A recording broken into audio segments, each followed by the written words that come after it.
Assalamualaikum warahmatullahi wabarakatuh. Halo Sobat Misteri Sunyi Mencekam. Semoga kabar Anda hari ini baik dan selalu dalam lindungan Allah Subhanahu wa Ta'ala. Amin, amin ya Robbal Alamin. Kembali berjumpa dengan kami, channel yang setiap hari selalu menyuguhkan cerita-cerita misteri yang menarik. Seperti kisah berikut ini yang sudah kami siapkan untuk Anda. Sebuah kisah nyata misteri yang berjudul Gadis berambut panjang, penghuni gedung stasiun TV. Pengalaman saya ini terjadi di penghujung era Orde Baru menuju awal era reformasi.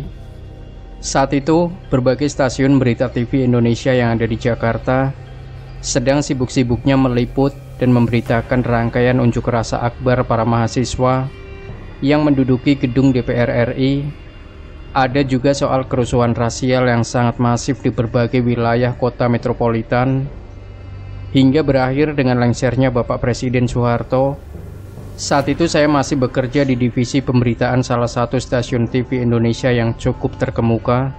Bukan tentang pengalaman saya memproduksi berita TV Indonesia yang akan saya ungkapkan. Pengalaman saya adalah dipeluk oleh sesosok makhluk menyerupai gadis cantik saat saya rehat di suatu ruangan yang biasa digunakan oleh para pemburu berita melepas lelah. Saat itu, stasiun TV tempat saya bekerja belum memiliki gedung permanen. Oleh sebab itu, kami sering berpindah-pindah dari satu gedung ke gedung lainnya dalam hitungan tahun. Dan sebagai divisi yang relatif baru dibangun, divisi pemberitaan pernah menempati beberapa gedung yang terpisah dari divisi-divisi lainnya. Salah satunya adalah gedung yang akan saya ceritakan. Gedung tersebut terdiri dari beberapa lantai. Divisi kami mengisi 2 lantai paling atas yang selalu beroperasi sepanjang hari. Saat siang hari, gedung ini cukup ramai dengan kesibukan kerja. Selain stasiun TV kami, ada beberapa perusahaan lainnya yang menyewa tempat ini. Nah, saat malam hari, hanya divisi kami yang bekerja hingga pagi. Itu saja tidak seluruh karyawan divisi pemberitaan masuk, melainkan hanya 1/10 dari seluruh kekuatan divisi. Jika saat itu melewati gedung ini di malam hari, akan Anda melihat hanya 2 lantai teratas yang lampunya selalu menyala. Sementara itu, lantai-lantai lain di bawahnya gelap gulita. Jumlah karyawan stasiun TV yang bekerja di malam hari mungkin hanya sekitar 20 orang. Terdiri dari beberapa produser, beberapa editor visual, beberapa penata desain grafis, petugas perpustakaan, beberapa juru kamera studio, sepasukan petugas master control yang jumlahnya sekitar 6 orang, serta sekitar 2 tim pemburu berita malam, reporter dan juru kamera yang bergantian datang dan pergi. Jumlah 20 orang mungkin cukup banyak jika menempati gedung yang tidak terlalu besar. Tetapi 20 orang di 2 lantai yang sangat luas, yang di siang hari biasa dipenuhi sekitar 200 karyawan, tentunya akan terasa senyap saat malam hari. Lantai-lantai lainnya yang sepi dan gelap menambah suasana semakin sunyi. Kami yang sekitar 20 orang itu juga bekerja di ruangan-ruangan terpisah. Saya sering mendengar cerita dari beberapa teman yang katanya pernah bertemu sesosok perempuan berambut panjang. Kesaksian mereka berbeda-beda. Ada yang mengaku melihatnya di lobi utama, ada juga yang melihatnya di tempat parkir Rubana atau basement, di dalam studio siaran stasiun TV, ruang perpustakaan, toilet, dan tangga darurat. Berbeda-beda pula kesaksian tentang baju yang dikenakan perempuan tersebut. Ada yang bilang sosok perempuan itu mengenakan gaun panjang berwarna putih. Ada juga yang mengatakan bajunya berwarna merah. Bahkan ada yang menyebutkan berwarna hijau. Hanya satu hal yang seragam, para saksi sama-sama mengatakan bahwa rambut perempuan tersebut terurai panjang dan lebat, berdiri terpaku di salah satu sudut ruangan dengan seringai tipis menghiasi bibirnya. Kesaksian yang beragam itu menimbulkan sedikit tanya, apakah sosok perempuan gaib tersebut jumlahnya lebih dari 1 dan menghuni banyak ruangan, atau sebenarnya hanya 1 tapi selalu berganti pakaian dan berpindah dari satu ruangan ke ruangan lainnya. Pertanyaan ini baru terjawab setelah saya bertanya langsung kepada Pak Parto, petugas keamanan gedung di mana stasiun TV saya bekerja berada, yang tergolong sangat senior. Saya tidak sempat bertanya sudah berapa lama Pak Parto bekerja sebagai satpam di gedung stasiun TV ini. Tetapi dari gerak-geriknya yang sangat cekatan, terlihat jelas bahwa laki-laki setengah baya asal Jawa Tengah itu tampak sangat mengenal relung demi relung seluruh gedung. Tandanya dia sudah cukup lama bekerja sebagai satpam di sini. Pengalaman ini membuatnya dipercaya sebagai satu-satunya satpam yang bertugas menjaga gedung setiap malam. Pekerjaan Pak Parto setiap malam adalah menyisir lantai demi lantai gedung yang sudah dalam keadaan gelap gulita. Dia selalu membawa sebuah lampu senter yang tak pernah lepas dari genggamannya. Kami, para pekerja malam yang sering bolak-balik turun naik lift, sering berjumpa dengan Pak Parto di berbagai lantai ketika beliau masuk ke dalam lift di lantai-lantai tersebut. Sehingga setiap pintu lift terbuka di salah satu lantai yang gelap dan senyap itu, sudah bisa dipastikan Pak Parto yang akan masuk ke dalam lift. Tetapi khusus di lantai 4, tidak selalu Pak Parto yang membuka pintu lift. Di lantai itu, lift selalu berhenti. Kemudian pintunya terbuka selama beberapa detik, lalu tertutup sendiri.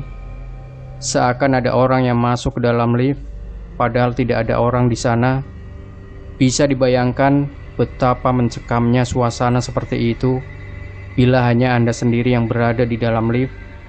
Karena begitu pintu terbuka, pemandangan di luar lift benar-benar gelap gulita. Anehnya, kondisi tersebut hanya terjadi di malam hari. Di siang hari, lift beroperasi seperti biasa. Ketika hal tersebut saya tanyakan kepada Pak Parto, satpam senior itu menjawab singkat, "Saya sendiri nggak ngerti," katanya sambil tersenyum. Namun, tentang sosok perempuan aneh yang sering dilihat teman-teman stasiun TV, Pak Parto membenarkan benar bahwa ada sesosok makhluk gaib menyerupai perempuan berambut panjang. Dia sering berjalan-jalan dari satu lantai ke lantai lainnya. Dia penghuni lama, kata Pak Parto. Orangnya baik kok, nggak bakal ganggu. Cuman mau kenalan. Lantaran hanya sekedar cerita teman-teman, penampakan perempuan gaib itu mulanya saya sikapi antara percaya dan tidak. Sebab selama berbulan-bulan saya bekerja di situ, saya tidak pernah bertemu dengan sosok tersebut. Sampai pada suatu hari, saya mengalami kejadian aneh di dalam mobil operasional. Sebagai produser TV Indonesia yang bertugas menggawangi live siaran berita pagi pukul 5.30 hingga 7 waktu Indonesia Barat, saya bersama beberapa teman bekerja mulai jam 7 malam hingga siaran berita pagi berakhir. Kami benar-benar menjadi manusia malam yang datang ke kantor setelah matahari terbenam dan baru pulang ke rumah setelah matahari terbit sepenggalah. Kegiatan keseharian seperti itu terkadang membuat kami sering merasa terasing dari dunia luar. Untuk mengatasi rasa keterasingan ini, tak jarang kami juga ikut turun ke lapangan, meliput berita bersama teman-teman, meskipun bukan kewajiban. Kegiatan meliput berita di lapangan, selain memperluas cakrawala dan memperkaya wawasan, juga menjadi selingan bagi para produser berita pagi TV Indonesia yang sehari-harinya hanya menerima, menyeleksi, dan menyunting berita di kantor. Hari itu saya giliran libur, jadi saya tidak perlu begadang sampai pagi. Siangnya saya ikut meliput berita dan baru tiba di kantor selepas maghrib. Mungkin karena kurang tidur, saat itu saya merasa benar-benar sangat mengantuk. Ketika mobil operasional yang mengantar saya liputan sampai di tempat parkir kantor, saya meminta izin kepada pengemudi untuk tidur sebentar di mobil. Pengemudi menyerahkan kunci mobilnya kepada saya. Kepada juru kamera TV yang meliput bersama saya minta untuk pergi duluan ke kantor. Saya pun merebahkan diri di kursi belakang. Entah sudah berapa lama saya tertidur, saya mendusin. Di kursi depan sebelah kursi pengemudi, tampak sesosok perempuan berambut panjang yang saya pikir adalah Neni, salah seorang reporter TV teman saya. Di kursi pengemudi terlihat sesosok laki-laki yang saya kenal sebagai Andre, teman saya yang bertugas sebagai editor visual. Keduanya tampak sedang memandang ke arah depan. Tidak ada obrolan satu sama lainnya. Rambut Andre sangat gondrong, lebat dan keriting, menjurai ke belakang jok. Saya raih rambutnya sambil berkata, "Asik, ada yang nemenin gua." Dia tidak berkomentar. Lantaran merasa ada yang menemani, saya melanjutkan tidur. Saya terbangun sekitar pukul 20.00. Jadi hanya sekitar 1,5 jam saya tertidur. Tapi entah kenapa rasanya lama sekali karena tidur saya sangat nyenyak. Neni dan Andre sudah tidak ada di mobil. Mungkin mereka sudah kembali ke kantor, pikir saya. Saya pun bersegera menuju kantor saya di lantai atas untuk menulis berita hasil liputan yang akan saya tayangkan untuk siaran TV berita pagi. Usai menulis berita, saya menuju ruang editing untuk melakukan voice over atau sulis suara. Di situ saya berjumpa dengan Andre yang sedang sibuk menyunting gambar. "Dre, kok lu ninggalin gua sih?" ucap saya. "Ninggalin di mana, Bang?" ujar Andre. "Ninggalin gua di mobil." "Mobil siapa?" "Mobil operasional pegangan si Mulyo. Lu tadi istirahat di sana sama si Neni kan?" "Neni mana, Neni?" tanya saya. "Lu ngelindur kali, Bang," saut Andre. "Dari sore tadi gua nggak kemana-mana. Gua kerja di sini. Kalau nggak percaya, tanya tuh teman-teman editor lainnya." Para editor visual lainnya membenarkan bahwa yang bersangkutan tidak pernah meninggalkan ruangan sejak pukul 6 petang. Jadi, yang saya lihat tadi bukan Andre, dan yang perempuan juga bukan Neni, karena dia sedang giliran libur. Perlu diketahui bahwa divisi pemberitaan TV harus beroperasi selama 24 jam dalam sehari dan 7 hari seminggu, alias tidak boleh ada liburnya. Oleh karenanya, kami libur secara bergantian 2 hari seminggu. Ketika saya bercerita, teman-teman editor malah tertawa. "Ada yang mau kenalan kali, Bang?" kata Andre. "Kenapa nggak sekalian ngobrol aja sama mereka? Siapa tahu dapat ilmu." "Makanya jangan suka tidur habis maghrib, Bang," ujar salah satu editor lainnya. "Kan itu saatnya mereka keliaran." Sewaktu masih anak-anak hingga remaja, saya termasuk orang yang percaya bahwa para makhluk gaib hanya memperlihatkan diri menjelang matahari terbenam hingga subuh. Tetapi berdasarkan apa yang saya alami sejak memasuki usia dewasa, makhluk-makhluk gaib dari lain dimensi itu ternyata bisa memperlihatkan diri kapan saja. Pokoknya suka-suka mereka lah, seperti yang pernah saya alami di kantor. Hari itu, usai bertugas sebagai produser, sekitar pukul 7 pagi, saya tidak langsung pulang. Saya sarapan dulu di warung makan di belakang kantor. Rencananya baru akan pulang setelah sarapan. Namun rencana itu urung saya lakukan karena akhirnya saya mengobrol dengan teman-teman reporter dan kamera person, baik laki-laki maupun perempuan. Satu persatu mereka berdatangan ke warung untuk sarapan sebelum berangkat ke lapangan. Tidak terasa pagi kian merambat menjelang siang. Sekitar pukul 9, saya mulai diserang kantuk yang luar biasa. Kalau saya paksakan pulang, pasti saya tertidur di tengah jalan. Padahal saya harus menyetir sendiri. Akhirnya saya putuskan untuk tidur di kantor dulu, setidaknya hingga saat makan siang. Kantor kami memang menyediakan tempat istirahat yang dilengkapi tempat tidur. Ada 2 kamar, 1 kamar untuk laki-laki dan 1 untuk perempuan. Kamar ini disediakan untuk para pemburu berita TV yang sudah meliput dari pagi hingga malam hari dan memerlukan istirahat. Terkadang juga digunakan oleh kru master kontrol dan tim produser pemberitaan pagi seperti saya. Sayangnya, hanya disediakan 1 tempat tidur untuk 1 orang. Oleh sebab itu, saya harus memastikan dulu apakah ada yang tidur di kamar tersebut. Kalau sudah ada, saya harus tidur di mobil di tempat parkir yang pastinya gerah.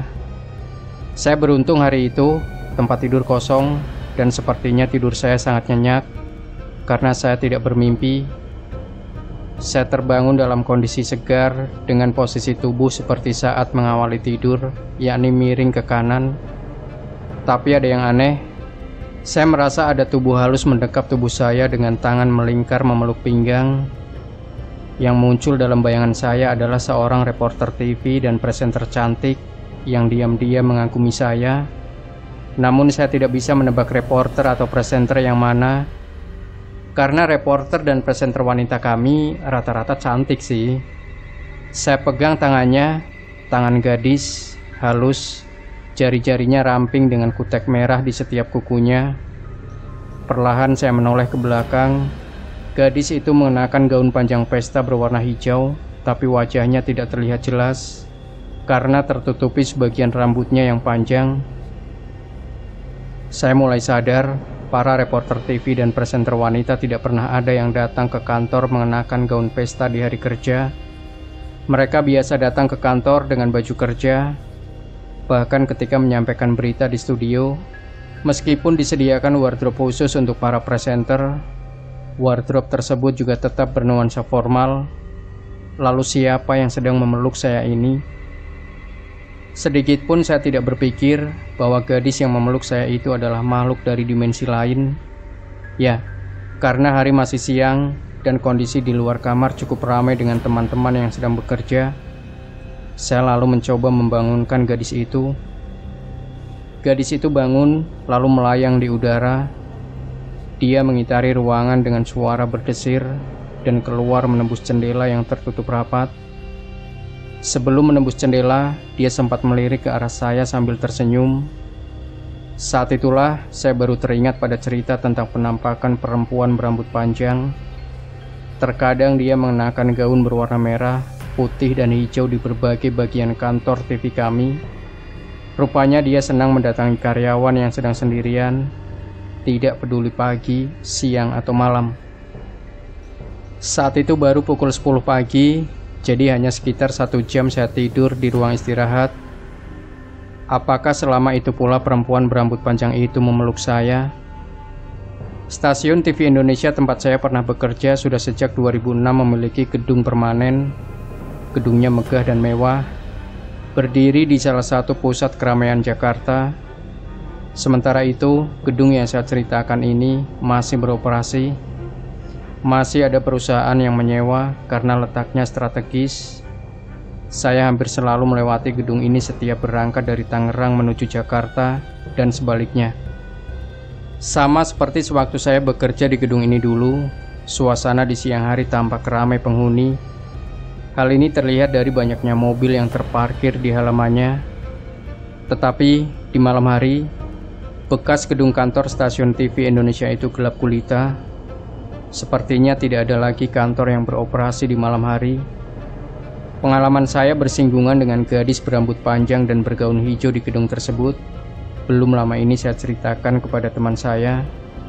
Dia seorang Habib muda yang dapat berkomunikasi dengan makhluk-makhluk gaib tanpa dibatasi ruang dan waktu. Gadis itu masih ada di sana sampai sekarang, kata sang Habib muda.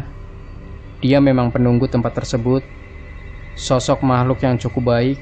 Dia nggak bakal ganggu siapapun, hanya memperlihatkan diri pada orang-orang tertentu dan hanya ingin berkomunikasi. Mestinya ente sapa dia dan tanyakan keinginannya. Siapa tahu ada hal penting yang ingin disampaikannya. Kalau ente kepingin ketemu dia lagi, ane antar deh ke sana. Ente aja yang ke sana, saut saya kepada sang Habib. Ente kan tahu ane penakut.